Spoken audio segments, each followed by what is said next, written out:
तो आज वो आपको कहना चाहता है परमेश्वर के एक भी दिन प्रार्थना के बिना नहीं, एक भी दिन निरंतर प्रार्थना पहला टॉपिक है परमेश्वर का। वो कहता है प्रार्थना में एक दिन, वो बाइबल केवल प्रार्थना करने के लिए नहीं कह रही, बाइबल निरंतर प्रार्थना करने के लिए कह रही है कि एक भी दिन प्रार्थना के बिना ना निकलने दो कि तुम परीक्षा में ना पढ़ो।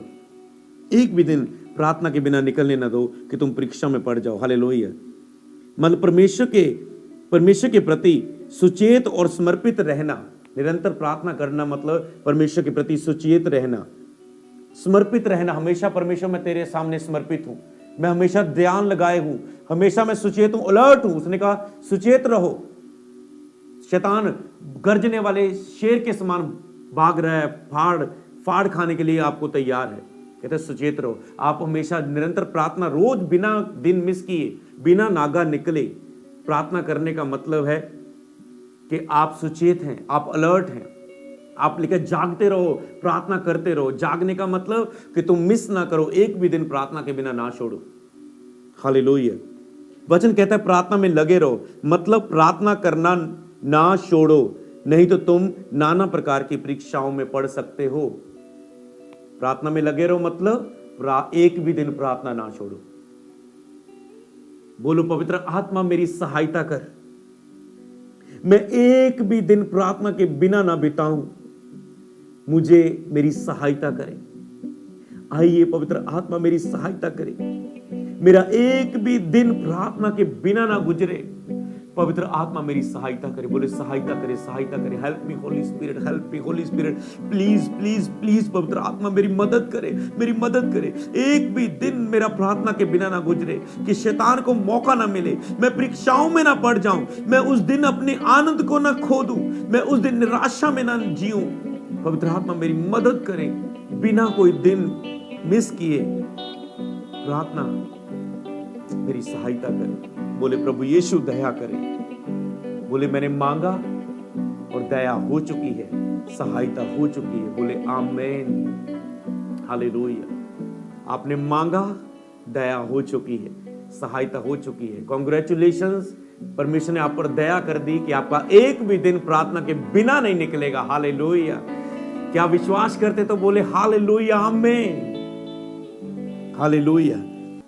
बाइबल में लिखा है कि तुम जब प्रार्थना छोड़ते हो तो तुम्हारी अभिलाषाएं गर्भवती होती और पाप को जन्म देती है। तुम्हारी शरीर का अभिलाषा को तुम कंट्रोल नहीं कर पाते। अगर तुम प्रार्थना छोड़ोगे तो वो अभिलाषाएं गर्भवती होंगी। अब अभिलाषाएं मतलब गर्भवती होंगी, मतलब आज तूने प्रार्थना के बिना फोन चलाना शुरू किया, धीरे धीरे तुम इंटरनेट पर गलत साइट पर चले जाओगे, धीरे धीरे कुछ गलत देखोगे, धीरे धीरे वो अभिलाषा कब्जा कर लेगी, गर्भवती हो जाएगी और वो पाप को जन्म दे देगी और तुम पाप में गिर जाओगे। बाद में रोओगे मैंने प्रार्थनाएं क्यों छोड़ी कि मैं पाप में गिर गया। हमेशा आप लाइफ में कब रोए, कब दुखी हुए? जब आप पाप में गिर गए। आप हमेशा रोए, ओ मैंने प्रार्थनाएं क्यों नहीं शुरू की। मुझे महसूस हो रहा था कि मैं प्रार्थनाएं करनी शुरू कर दूं, मुझे महसूस हो रहा था कि मैं प्रार्थना में बढ़ जाऊं, पर मैं नहीं बढ़ पाई, मैं नहीं बढ़ पाया और मैं इस पाप में फंस गया। मुझसे ये गलती होगी, मुझे अपने बच्चों को मारा गया, मुझे अपने पति के सामने बोला गया, मुझे अपने बॉस को गुस्से के द्वारा जवाब दिया गया, मुझसे ये गलती हो गई, मुझसे ये पाप हो गया। और आप कहते, फिर बाद में पछताते हैं आप, क्या कारण था कि तूने प्रार्थना छोड़ी। प्रार्थना लिखा है, अब जब तुम प्रार्थना छोड़ते हो तो शरीर की अभिलाषाएं तुम्हारी कंट्रोल में नहीं रहती और वो अभिलाषाएं गर्भवती होती है और पाप को जन्म देती है। फिर जब पाप बढ़ जाता है, तुम छोड़ नहीं पाते थे, काफी दिन उसी में चलते रहते हो, फिर वो परीक्षा को जन्म देता है। हो सकता है तूने गलती की, तूने जल्दी पछतावा कर लिया और मुड़ गए, हो सकता है परीक्षा में तुम ना फंसो। पर अगर तुम वो गर्भवती होगी, वो पाप फिर पाप का असर आता है। कई बार आप क्षमा मांग लेते हैं फिर, पर आपने देरी समय में जो पाप में समय बिताया उसका असर आपको पकड़ता है। हालेलुया। जो समय है वो वेस्ट हो गया, वो निकल गया। उस समय बहुत सी चीजों में आप हार गए, बहुत से आप इंटरव्यू में फेल हो गए, बहुत से टेस्ट में आप फेल हो गए क्योंकि आप प्रार्थना रहते। प्रभु ने आपको क्षमा तो कर दिया, पर पाप का असर ने आपका बहुत कुछ खराब कर दिया बीते समय में। हालेलुया। लेकिन तुम परीक्षा में ना पड़ो। अब इसके उलट एक वचन भी है जो इसका सामना करता है इस समय का, लिखा जब तुम नाना प्रकार की परीक्षाओं में पड़ो। अगर तुम प्रार्थना छोड़ के, शरीर के अभिलाषाओं में गिर के, प्रार्थना छोड़ के पाप में गिर गए और बहुत सी परीक्षा ने, मुसीबत ने आपको घेर लिया है, बहुत से प्रेयर टॉपिक आपके बन चुके, छुटकारे लेने के लिए प्रार्थना विषय बन चुके हैं, तो आपको क्या करना है? तो एक वचन आपके लिए है। उसने कहा जब तुम नाना प्रकार की परीक्षाओं में पड़ो। पहले उसने कहा था कि अगर तुम निरंतर प्रार्थना नहीं करोगे तो तुम नाना प्रकार की परीक्षाओं में पड़ जाओगे। लगातार प्रार्थना करो, नहीं तो तुम परीक्षाओं में पड़ जाओगे। अगर तुमने लगातार प्रार्थना नहीं की, एक दिन भी मिस किया, तो तुम परीक्षा में पड़ जाओगे। तो अब दूसरा वचन क्या कहता है? कहता है अगर तुम नाना प्रकार की परीक्षाओं में पड़ो तो उसे आनंद की बात समझो। तो उसे यहां पर फिर आनंद की बात आती है, तो उसे आनंद की बात समझो, क्योंकि परीक्षा से खरा निकलना, और खरा निकलने से आशा उत्पन्न होती है। हालेलुया। इसका मतलब अगर तुम परीक्षाओं के समय में भी प्रार्थना करो, फिर से शुरू करो प्रार्थना में। तुम परीक्षा में पड़ चुके हो, मुसीबत में पड़ चुके हो, मुसीबत से बचने का हल भी प्रार्थना है, मुसीबत से बाहर आने का हल भी प्रार्थना है। मुसीबत से बचने का तरीका भी प्रार्थना है, और परीक्षा से बाहर आने का सीक्रेट भी प्रार्थना है। फिर कहता है जब तुम परीक्षाओं में हो, अपनी परीक्षाओं के घड़ी को आनंद की बात समझो, क्योंकि परमेश्वर ने वायदा किया मैं तुझे परीक्षाओं में पड़े नहीं रहने दूंगा। मैं तुझे, अगर आज कोई परीक्षाओं में पड़ा है, परमेश्वर ने कहा मैं तुम्हें परीक्षाओं में पड़े नहीं रहने दूंगा। कोई भी परीक्षा तेरे सहने से बाहर नहीं मैं आने दूंगा। मैं सहायता करने के लिए हमेशा तैयार हूं। जब तू कहेगा पवित्र आत्मा मेरी सहायता करे इन परीक्षाओं से बाहर आने के लिए, मैंने पाप किए, इसमें मैं टूट गया हूं, मैं बिखर गया हूं, मैं बहुत निराश हो चुका हूं, मैं बहुत डिप्रेशन, चिंताओं में हूं, पवित्र आत्मा मेरी सहायता करे, मैं फिर से प्रार्थना में उठना चाहता हूं और इन परीक्षाओं से बाहर आना चाहता हूं।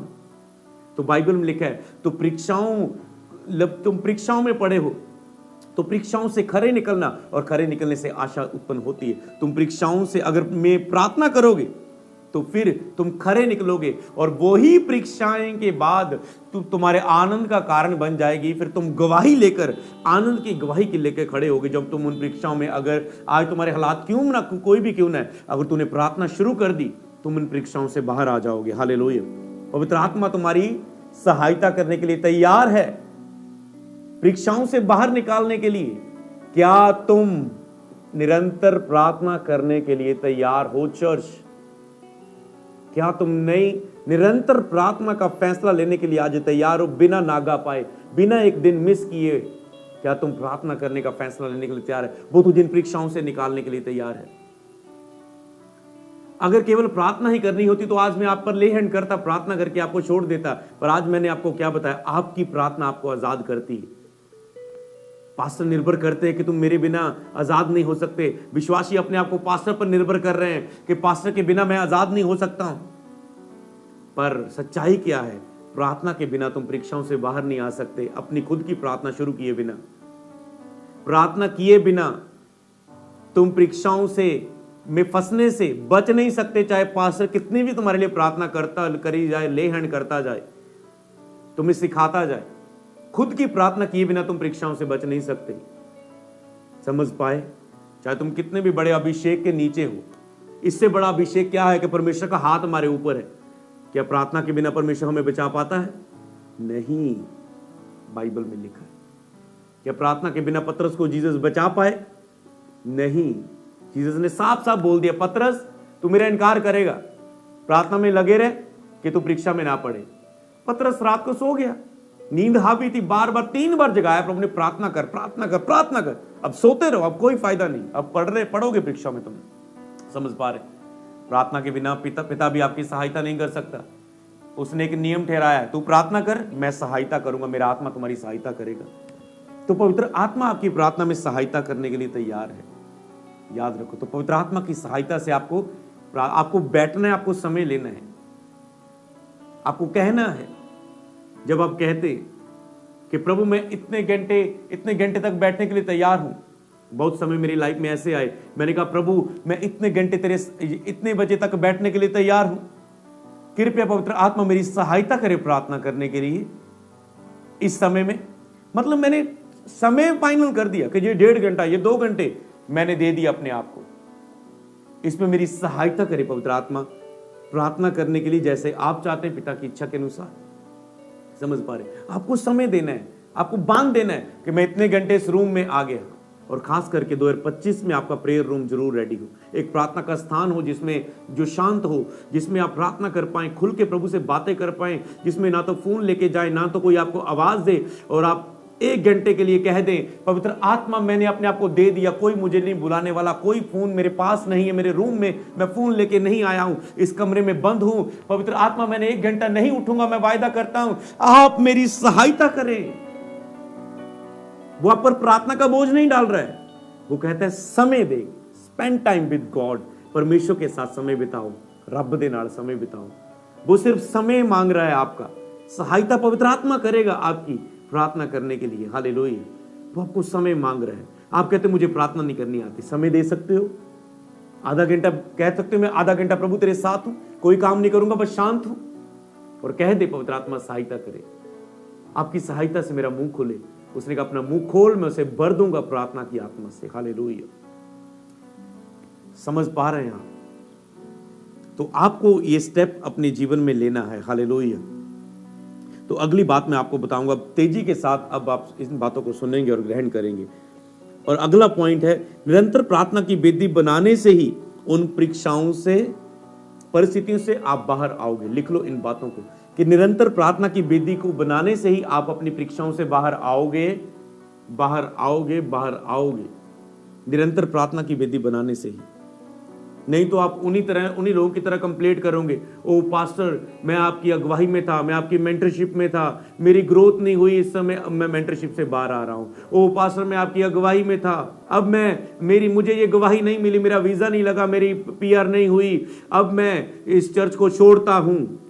आप हमेशा पास्टर पर कंप्लेंट करते रहेंगे, आप परमेश्वर पर कंप्लेंट करते रहेंगे। अगर आप निरंतर प्रार्थना में, और परमेश्वर आपसे नाराज होगा इस बात के कारण कि एक तो तूने खुद प्रार्थना नहीं की, ऊपर से तुम दोष मनुष्यों को और मुझे देने लगे हो। हालेलुया। इसलिए ऐसा कारण ना परमेश्वर को क्रोध मत लाए, परमेश्वर को दुखी, पवित्र आत्मा को दुखी मत करना। अपनी ईमानदारी से मान लो कि प्रभु मैं निरंतर प्रार्थना का जीवन नहीं जिया, इस कारण मेरे जीवन में ये कार्य नहीं हुआ। हालेलुया। तो प्रार्थना आपको आत्मिक दुनिया में रखती है। क्या आप आत्मिक दुनिया में जाना चाहते हैं? आत्मिक दुनिया में प्रवेश करना चाहते हैं? आत्मिक दुनिया में जाना ही प्रार्थना है, आत्मिक दुनिया को देखना ही प्रार्थना है। प्रार्थना केवल अपनी एक लिस्ट लेके जाना परमेश्वर के सामने नहीं है, आत्मिक दुनिया में रहना जिसमें परमेश्वर है, पिता है, पुत्र है, पवित्र आत्मा है। आत्मिक दुनिया में जीना ही प्रार्थना है। हालेलुया। प्रार्थना स्वर्गीय पिता से मेल जोल करवाती है, आपका स्वर्गीय पिता से आत्मिक दुनिया में ले जाकर आपका मेल जोल करवाती है। हालेलुया। इससे पहले कि आप अपनी प्रॉब्लम को परमेश्वर के दास के सामने लेकर जाएं, क्या आप उसके लिए प्रार्थना कर रहे हैं? अगला पॉइंट है, वचन कहता है कि बिना कोई दिन मिस किए हुए प्रार्थना करना, मतलब लगातार प्रार्थना करना। जी आपने सीख लिया है, क्योंकि प्रार्थना आपको रोज हर हालात से लड़ने की ताकत देती है। ये पॉइंट आप लिखेंगे, ये नया है आपके लिए। प्रार्थना आपको रोज हर हालात से लड़ने की ताकत देती है, क्योंकि तुम रोज एक आत्मिक युद्ध में है, तो लड़ने की रोज तुझे ताकत देती है। अगर जिस दिन तूने प्रार्थना मिस की, इसका मतलब तुम उस दिन लड़ाई में तो हो, तुम हार सकते हो, आनंद को खो सकते हो, शैतान को मौका दे सकते हो।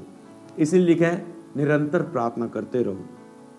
जिस तरह अमीर बनने के लिए आपको मेहनत करनी पड़ती है, फॉरेन में आपको PR के लिए आपको मेहनत करनी पड़ती है, फॉरेन में अपने घर बनाने के लिए आपको कितनी मेहनत करनी पड़ती है कि आप इंडिया से गए हो, फॉरेन में अपना घर बनाना है। अपना घर है जी मेरा, इतने सालों में मेरा PR होगी, मेरा अपना घर बन चुका है, किराए पर नहीं रहता हूं।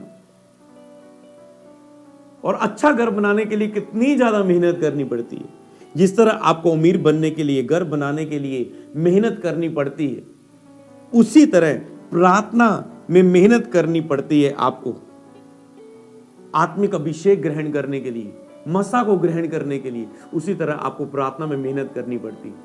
क्या आप प्रार्थना के लिए मेहनत कर रहे हैं? जब आप अपने फॉरेन में अपनी लाइफ सेटल करने के लिए मेहनत करते जा रहे हो और डिले होती जा रही है और निराशाओं का सामना करते जा रहे हो, और जहां अपनी जिस भी काम में आप खुश नहीं हो, आनंदित नहीं हो, तो आपको समझना है तो कि प्रार्थना के लिए आपको मेहनत करनी पड़ती है। अपने आप नहीं हो जाएगा कुछ भी, आपको प्रार्थना में बैठने के लिए मेहनत करनी होगी अगर आप आत्मिक क्षेत्र में परमेश्वर के द्वारा कुछ आत्मिक होते हुए देखना चाहते हैं। किसी की कोई बीमारी आई, हाँ आप ऑपरेशन भी करवा सकते हैं 1 लाख देकर, हो सकता है वो सक्सेसफुल हो सकता है वो ना हो, चीर फाड़ हो, उस ऑपरेशन के बहुत से नुकसान भी हो, आप ऑपरेशन करवा सकते हैं। पर अगर आपको आत्मिक दुनिया से बिना ऑपरेशन के चमत्कार लेना है, स्पिरिचुअल दुनिया को, तो आपको आत्मिक दुनिया में जाना होगा प्रार्थना के द्वारा, और आपको आत्मिक प्रार्थना में मेहनत करनी होगी अगर आपको ईश्वरीय तरीके से चमत्कार लेना है, ईश्वरीय तरीके से बेबी ब्लेसिंग लेनी है, ईश्वरीय तरीके से उस आशीष को लेना है कि जॉब आपके घर बैठे चलते हुए आपके पास आई है। अगर आपको ईश्वरीय तरीके से कुछ लेना है तो आपको प्रार्थना में मेहनत करनी होगी। हालेलुया। उसने कहा इसमें वचन कहता है कि प्रार्थना के लिए जागते रहो, मतलब कभी भी प्रार्थना मिस ना करो। वो आपको कहता है जागते रहो, प्रार्थना में कभी भी मिस ना करो। पर आज का विश्वासी प्रार्थना की शुरुआत ही नहीं कर पा रहा है। कितना जमीन आसमान का अंतर है इसमें। आज का विश्वासी प्रार्थना की शुरुआत ही नहीं कर पा रहा है, और परमेश्वर का आत्मा कह रहा है प्रार्थना को मिस ना करो कभी भी। क्या आपसे बात कर रहा है परमेश्वर का आत्मा? आप प्रार्थना की शुरुआत ही नहीं कर पा रहे। आप में से कुछ लोग, सभी नहीं, कुछ लोग प्रार्थना की शुरुआत ही नहीं कर पा रहे। पर परमेश्वर कहता है एक भी दिन प्रार्थना को मिस ना करो। तो आज आप याद रखो, आपको केवल कभी कभार वाली प्रार्थना शुरू नहीं करनी। आपको ये नहीं आज सहायता मांगनी कि कभी कभार पवित्र आत्मा में प्रार्थना कर पाऊं। आज आपकी पहली पवित्र आत्मा से सहायता जो मांगनी है, पहली, कि मैं निरंतर कोई भी दिन प्रार्थना में मिस ना करूं, मेरी सहायता कर। समझ पा रहे हैं? जब यही प्रार्थना है और आप ये प्रार्थना कर चुके हैं, और मेरा बिलीव है आप ये ग्रेस को हासिल कर चुके हैं, हालेलुया, तो आनंदित रहो। ये वचन आपको दोष ही नहीं दे रहा है, ये वचन आपको निराशा नहीं दे रहा है, आपकी प्रार्थना के विषय में आपको और दुखी नहीं कर रहा है। ये वचन कह रहा है कि मैं तुझे अनुग्रह दे रहा हूं रोज प्रार्थना करने की।